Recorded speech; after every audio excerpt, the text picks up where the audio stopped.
Hi, now I'm reviewing a book. It's in the series called Penryn and the End of Days series. The first book is called Angel Fall, so some people call this book like the Angel Fall 2 book, but it's called World After by Susan E.A. So the first book, Angel Fall, I did a review on it when I discussed 3 other books with it, but I really enjoyed it. Like, I don't enjoy angel books. Like, the majority of the ones I read, practically all the ones I read, I just don't enjoy. They don't turn out well.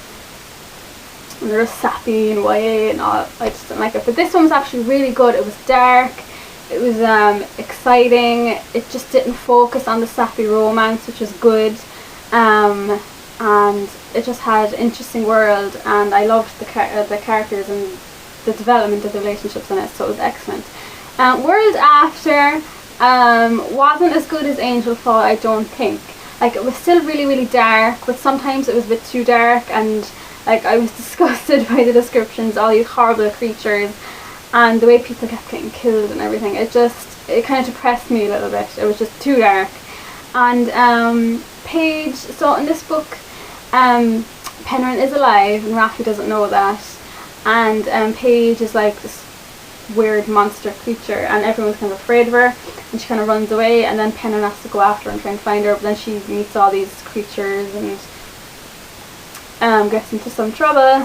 I got sick of Paige after a while. Like, I said this in the first book, like, if the main character is just constantly worried about this little sister character, it just gets old, and I don't want everything to focus on Paige now in the next book as well, and the mom is kind of annoying as well.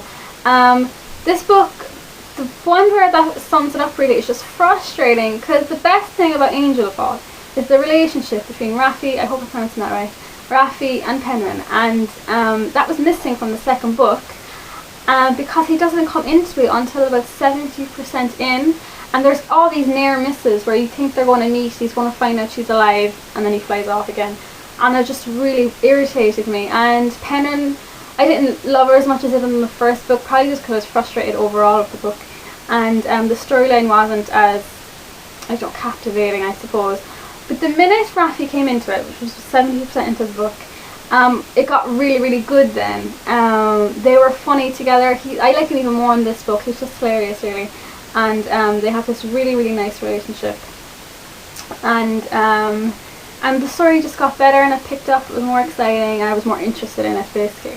I don't want to sound like I'm only interested in the love aspect of it. No, their relationship, it does not be a love relationship, is what interested me in this series, because it's just really, it's right out like this archangel and this human that shouldn't even interact, and they have this kind of sweet friendship, and that was missing from the second book. And so I didn't really enjoy the book until we got to that 70% in point, and then it got really good. It ended it kind of like on a cliffhanger again, so we'll see what happens in the third one. The majority of trilogies I'm reading, like dystopian trilogies that I read, the third book is the most disappointing one in the series, usually.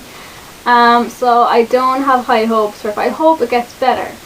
Sometimes the third books are great and sometimes they're not, but this isn't a trilogy actually. I think there's like 6 books in this one, and which is unusual, because usually dystopians are always only trilogies. Like, it's hard to actually find one that goes past the third book.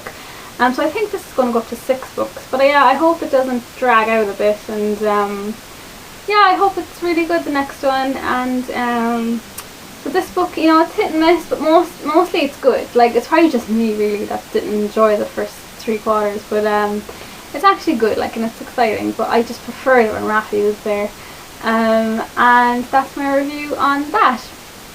I'm not going to bother with the spoiler review, because they're my main thoughts, really. I'd love to know what you think about this book, World After, and thank you very much for watching.